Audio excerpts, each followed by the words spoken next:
Shalom.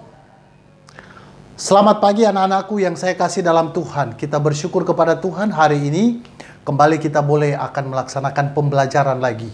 Ya, baik, sebelum kita masuk di dalam pembelajaran, saya mau mengajak kita bernyanyi bersama dari rumah kita masing-masing. Ada teman kita yang akan memimpin kita di dalam pujian. Saya persilakan kepada Bianca untuk membawakan satu lagu. Silakan.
Teman-teman, sebelum kita memulai pembelajaran pada pagi hari ini, mari kita satu dalam doa, kita berdoa.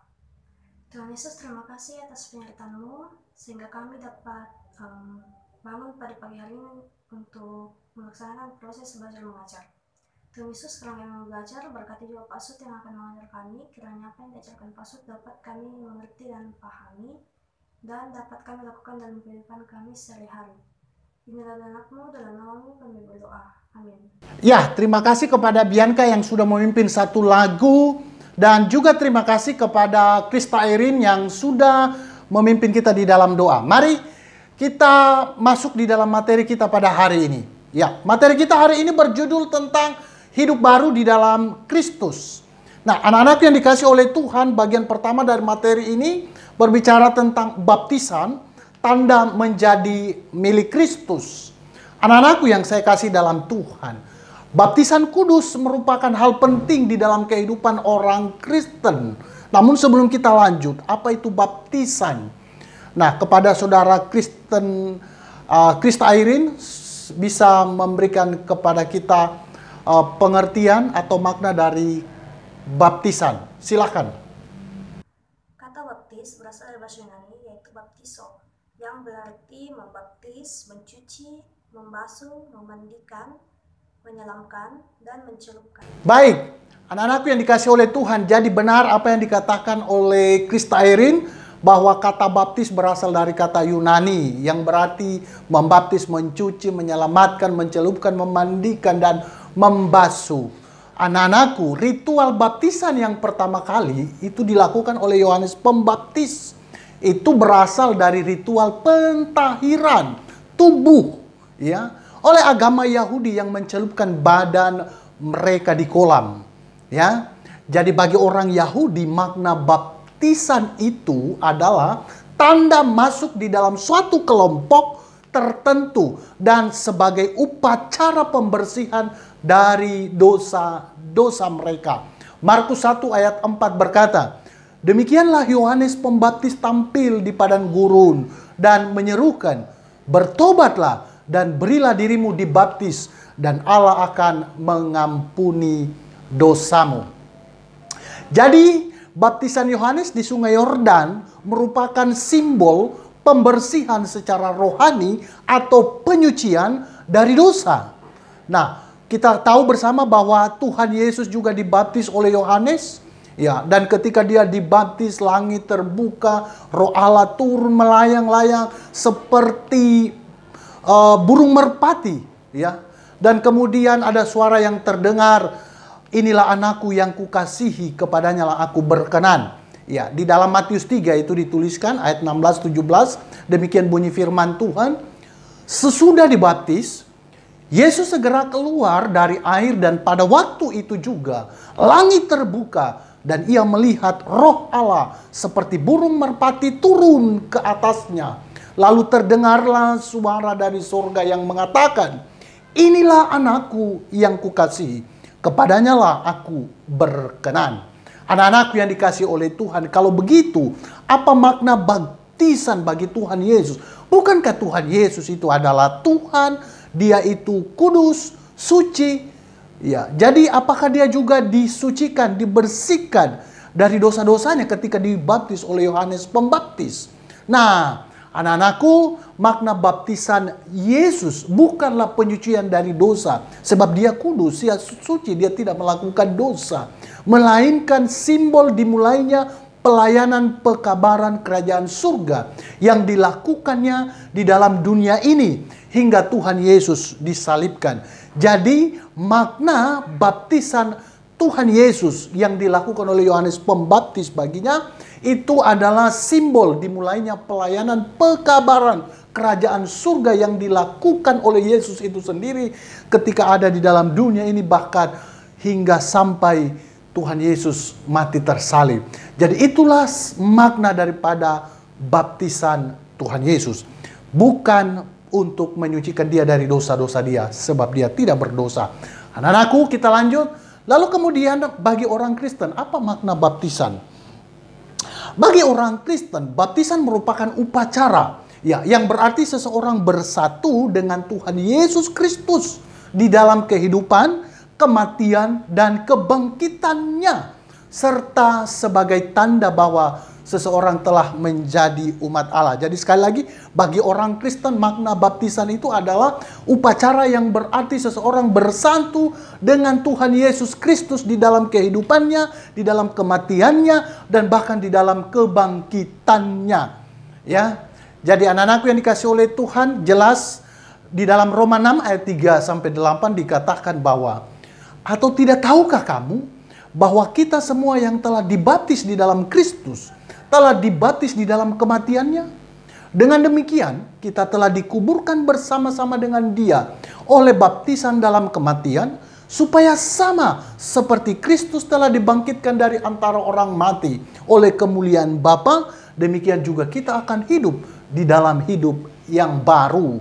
Sebab jika kita telah menjadi satu dengan apa yang sama dengan kematiannya, kita juga akan menjadi satu dengan apa yang sama dengan kebangkitannya.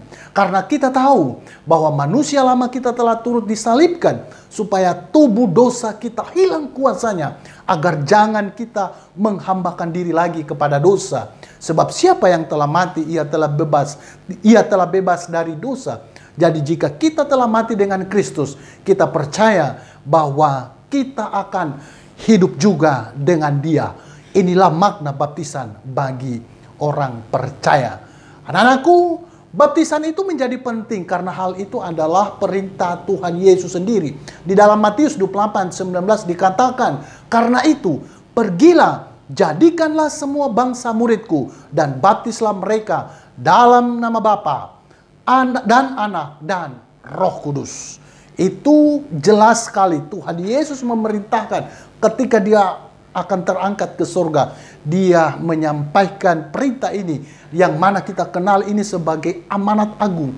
Perintah yang maha besar kepada seluruh umat manusia yang telah mengaku atau menerima Tuhan Yesus sebagai Tuhan dan Juru Selamatnya secara pribadi. Hal inilah yang menjadi dasar gereja menjadikan baptisan sebagai salah satu sakramen.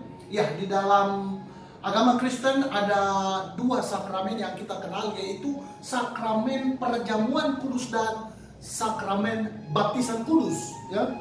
Jadi mengapa hanya ada dua? Karena inilah yang dicatat di dalam Alkitab yang langsung diperintahkan oleh Tuhan Yesus ya untuk kita lakukan. Ya, jadi ada dua, yang pertama baptisan kudus dan sakramen perjamuan kudus. Anak-anak yang dikasih oleh Tuhan, jadi baptisan merupakan deklarasi iman bahwa kita adalah milik Kristus yang dimeteraikan dalam nama Bapa, Anak, dan Roh Kudus. Baptisan sebagai tanda pembasuhan tubuh jasmani dan rohani kita. Ya, ini berarti mengungkapkan berakhirnya kehidupan kita yang lama, kemudian dimulainya sebuah kehidupan yang baru. Ya, yang mana di dalam kehidupan baru kita bukan lagi hamba dosa, melainkan hidup menurut ajaran Kristus di dalam kebenaran. Anak-anak yang dikasih oleh Tuhan. Jadi ada hubungan yang erat antara baptisan dan hidup baru. Materi kita pada hari ini. Saat seseorang menerima Tuhan Yesus menjadi Tuhan dan Juru Selamatnya secara pribadi, maka ia mengalami kelahiran baru. Ia dilahirkan bukan secara jasmani, melainkan secara rohani. Ya, ia dikenakan kodrat ilahi yang menjadikan dia sebagai anak-anak Allah. Jadi, anak-anak yang dikasih oleh Tuhan. Poin yang kedua dari materi kita hari ini adalah hidup baru di dalam Kristus. Hidup baru di dalam Kristus. Menjadi hidup baru di dalam Kristus itu berarti membiarkan Tuhan itu mengambil alih seluruh hidup kita. Ya. Jadi Tuhan kita biarkan dia yang mengambil alih, mengendalikan, mengemudikan kehidupan kita ini. Itulah yang dimaksud dengan hidup baru di dalam Kristus. Rasul Paulus mengingatkan bahwa pilihan orang percaya untuk hidup baru di dalam Kristus itu merupakan pergumulan dan juga perjuangan. Maksudnya adalah karena manusia akan menghadapi pencobaan dan juga ujian imannya.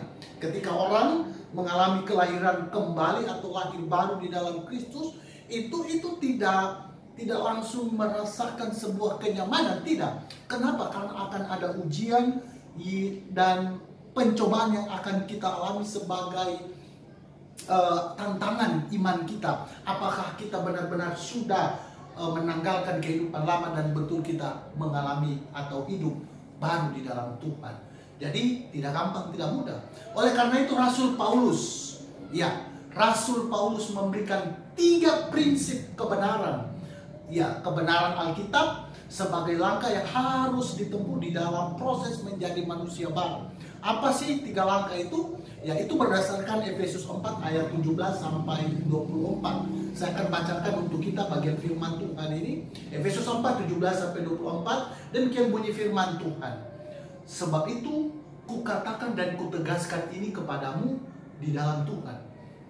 Jangan hidup lagi sama seperti orang yang tidak mengenal Allah, dengan pikirannya yang sia-sia dan pengertiannya yang gelap, jauh dari hidup persekutuan dengan Allah, karena kebodohan yang ada di dalam mereka dan karena kedegilan hati mereka. Perasaan mereka telah tumpul sehingga mereka menyerahkan diri kepada hawa nafsu dan mengerjakan dengan serakah segala macam kecemaran. Tetapi kamu bukan demikian. Kamu telah belajar mengenal Kristus karena kamu telah mendengar tentang Dia dan menerima pengajaran di dalam Dia menurut kebenaran yang nyata dalam Yesus. Ayat 22, yaitu bahwa kamu berhubung dengan kehidupan kamu yang dahulu harus menanggalkan manusia lama yang menemui kebinasaan yang oleh nafsunya yang menyesatkan, supaya kamu dibaharui di dalam roh dan pikiranmu dan mengenakan manusia baru yang telah diciptakan menurut kehendak Allah di dalam kebenaran dan kekudusan yang sesungguhnya.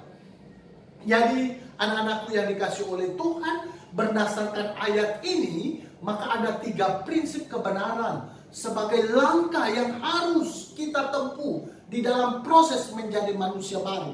Apa itu 3 prinsip itu? Yang pertama, kita harus menanggalkan manusia lama. Alkitab berkata bahwa kita harus menanggalkan atau meninggalkan manusia lama yang memenuhi apa yang menuju kepada kebinasaannya. Nah, oleh karena itu, apa maksudnya itu? Maksudnya adalah kita harus berani mengambil keputusan untuk berkata tidak terhadap dosa. Manusia lama kita, kebiasaan-kebiasaan buruk kita yang kita lakukan di masa lampau sebelum kita menjadikan Tuhan dan Juru Selamat, Tuhan Yesus sebagai Tuhan dan Juru Selamat kita secara pribadi, maka itu semua kita harus tinggalkan. Apa itu kebiasaan-kebiasaan buruk itu yang hanya saudara kita yang tahu dengan Tuhan. Mungkin kebiasaan buruk itu dulu kita suka nyontek, dulu kita kita suka melihat gambar porno, video porno, atau dosa-dosa yang lain yang orang lain mungkin tidak tahu, hanya kita yang tahu. Apapun itu, kebiasaan buruk atau manusia lama itu kita harus tanggalkan, dan kita harus mampu berkata tidak lagi ketika ada godaan itu datang untuk kita. Itu maksudnya kita harus tanggalkan itu. Seperti kita di dalam berpakaian, kalau kita pakaian kita, baju kita kotor, ya, penuh noda, mungkin lumpur apa itu, lalu itu kita buka, kita tanggalkan. Nah, supaya tubuh kita itu tidak tercemar oleh kotornya baju itu. Jadi seperti itulah manusia lama itu kita tanggalkan, kita tinggalkan. Ya, jangan lagi menjadi kebiasaan kita. Nah, ini tidak mudah dan itu berat, tidak gampang. Ada banyak orang yang gagal. Katanya dia sudah hidup baru, tetapi kembali lagi ke hidup lamanya. Ya biasanya kita melihat kesaksian-kesaksian orang, wah, saya sudah meninggalkan kehidupan lama saya yang sia-sia. Saya sekarang ada di dalam Kristus. Kita besok atau beberapa waktu kemudian, ternyata dia jatuh lagi di dosanya yang lama. Nah, itu berarti bahwa memang tidak gampang, tidak mudah. Nah, karena tadi di awal saya sudah bilang bahwa ada tantangan, ada ujian yang akan kita jalani. Ya, jadi kita harus meminta pertolongan Roh Kudus untuk memampukan kita untuk meninggalkan kehidupan lama, dan kita terus bertumbuh di dalam pengenalan akan Tuhan. Oleh karena itu, sekali lagi, minta pertolongan Roh Kudus supaya kita betul-betul dipimpin olehnya, supaya kita mampu betul-betul meninggalkan manusia lama kita. Itu langkah pertama. Yang kedua, langkah kedua untuk menjadi manusia baru berdasarkan ayat firman Tuhan yang kita baca tadi, itu kita harus mengenakan manusia baru.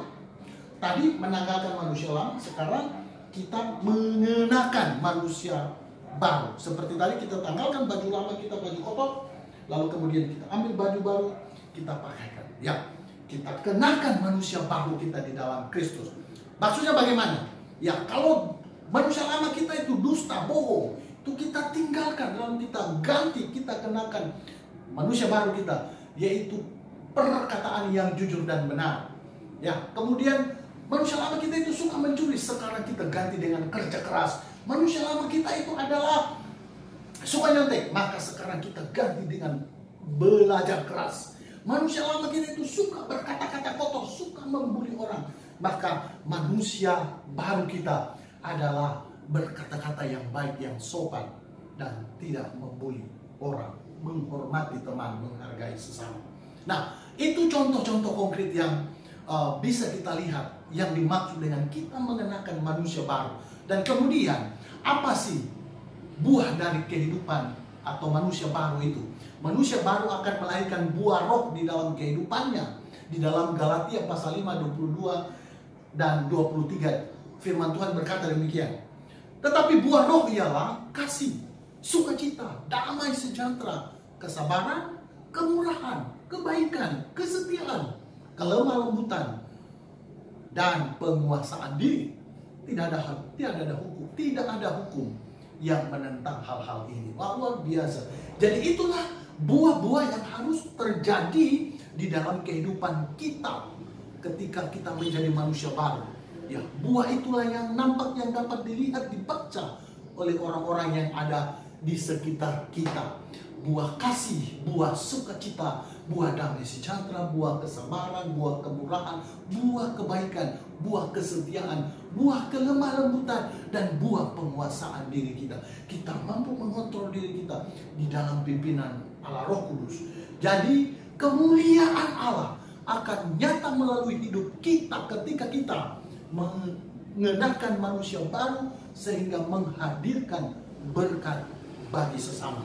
Orang lain akan merasakan berkat. Orang terdekat dengan kita akan merasakan berkat. Orang tua kita, saudara kita, teman kita, sahabat kita itu akan merasakan dan dia akan berkata, "Wis, beda memang.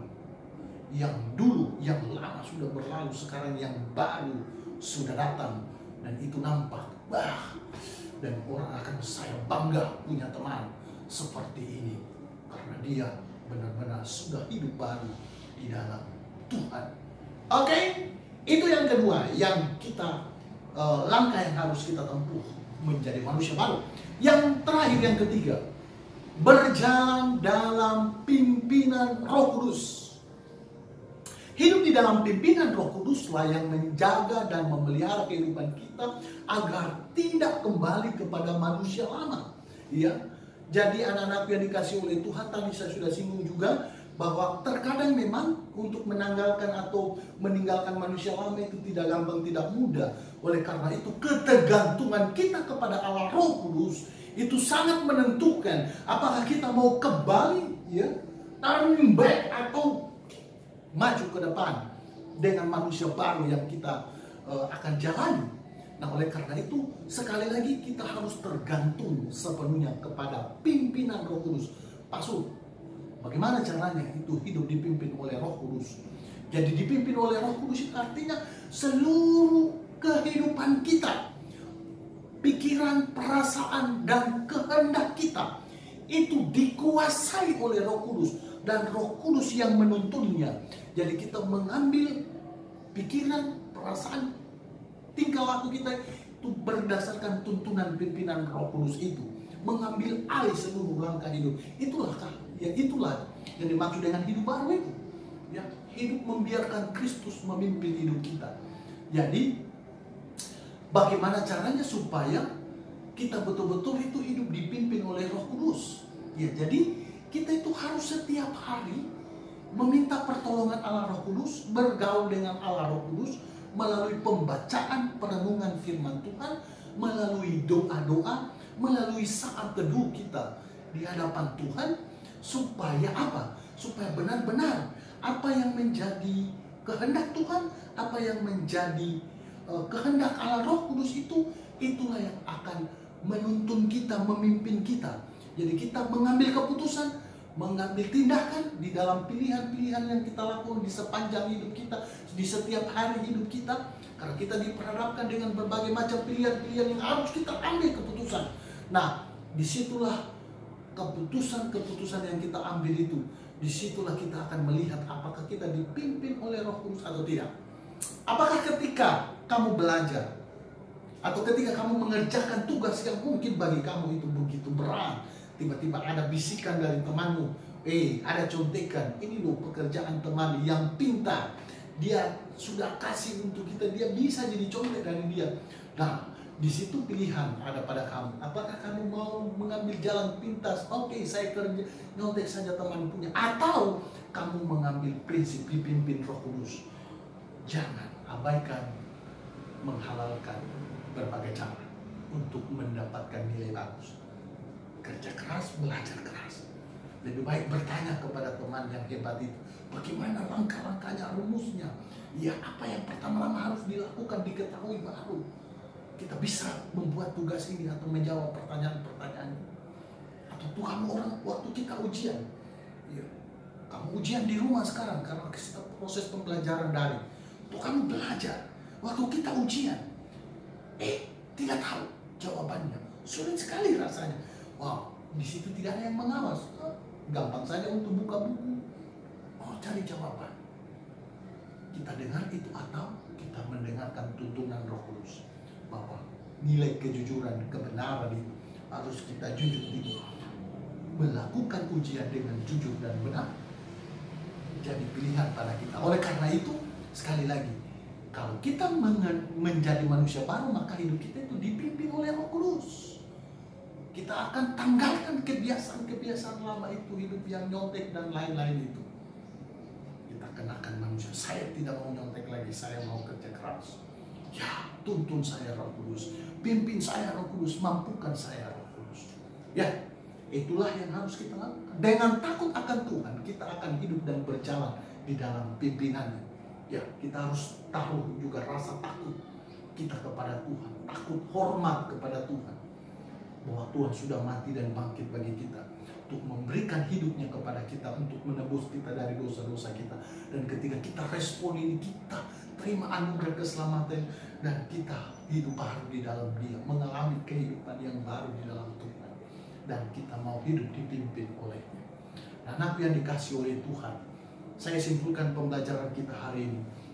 Ya, marilah kita mengambil komitmen untuk hidup baru di dalam Tuhan, dengan melakukan langkah-langkah ya yang menjadi atau merupakan prinsip kebenaran yang harus ditempuh untuk menjadi manusia baru itu, yaitu dengan menanggalkan manusia lama kita, mengenakan manusia baru, dan berjalan di dalam pimpinan Roh Kudus, sehingga kita benar-benar bisa membawa kemuliaan nama Tuhan dan menjadi berkat bagi sesama kita. Kiranya pembelajaran hari ini dapat kita mengerti, kita pahami, dan bahkan boleh menjadi berkat rohani di dalam hidup kita. Secara khusus, mungkin ada di antara anak-anakku saat ini yang sedang bergumul untuk mengambil keputusan hidup baru di dalam Tuhan. Kiranya Roh Kudus menolong anak-anakku, memberkati kita sekalian. Kita akan berdoa. Salah seorang dari siswa kita juga akan memimpin kita di dalam doa penutup pertemuan hari ini. Mari kita satu dalam doa. Bapak, terima kasih Bapak, Engkau telah menyertai kegiatan belajar kami pada hari ini Bapak, hingga kami dapat menyelesaikannya. Terima kasih Bapak atas Pak Sud yang sudah memaparkan materi, dan terima kasih Bapak kami dapat menerima materi dengan baik. Semoga apa yang kami pelajari hari ini dapat kami gunakan dan dapat berguna bagi masa depan kami. Hanya dalam nama Tuhan Yesus Kristus kami lanjutkan doa ini. Amin. Ya, terima kasih buat Bianca yang sudah memimpin doa penutup, dan semua anak-anakku yang sudah terlibat di dalam proses pembelajaran hari ini, yang mengikuti dari rumah. Terima kasih buat kerjasama yang baik. Dan hari ini saya memberikan tugas kepada Anda bahwa mari setelah Anda menonton video ini, bahkan mungkin bisa juga membaca buku pembelajarannya supaya lebih dalam lagi pemahaman kita tentang materi ini. Maka saya memberikan tugas hari ini supaya kalian menulis di kolom komentar, selain menulis nama, kelas, dan nomor absen, ya, dan kamu tuliskan komentar Anda. Kira-kira manusia baru yang akan kalian jalani seperti apa? Contohnya begini, ya, manusia baru yang kalian akan tumbuhkan di dalam kehidupan, ya. Jadi pasti tidak sama dengan teman-teman yang lainnya, ya. Mungkin sekarang begini, berpikir, saya dulu itu suka nyontek, sekarang hidup baru yang saya akan jalani adalah belajar keras. Itu saja. Kalau kalimat seperti itu tulis di kolom komentar video ini. Oke, baik. Demikian pembelajaran hari ini. Tuhan Yesus memberkati kita sekalian, dan Shalom.